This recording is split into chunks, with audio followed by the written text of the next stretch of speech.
Hi, I'm Amy McCarter. Welcome to House Calls, brought to you by KaMMCO, where Kansas healthcare professionals deliver health insight. Today I'm speaking with Dr. Vance Lassie of Holton about ADHD. Thanks for being here today. Good to be here, thanks. Can you give us a definition as to what is ADHD?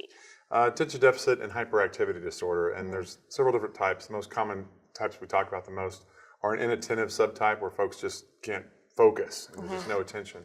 Then there's the more hyperactive side of it, where sometimes people will really be hyperactive. That's usually more in kids. Okay. How is it usually diagnosed? It's diagnosed by a physician, and there's sort of a set of criteria that we use to kind of go through what symptoms a patient has. And it generally requires the use of what we call tools or scales, where we ask a family member or the patient themselves lots of questions, and they kind of get a score. Okay. Now we hear about this more often in children. Does it affect adults as well? It does, but for adults to have the diagnosis, they have to have had it as children as well. And so it's something that kind of can follow you into adulthood. Not always, but sometimes it does. How is it treated? It's treated with several different things. There's a lot of behavioral therapies you can do. There's things that folks can do to sort of manage it and do pretty well so that they don't fail in school or have problems just through modifying how they study and those kinds of things.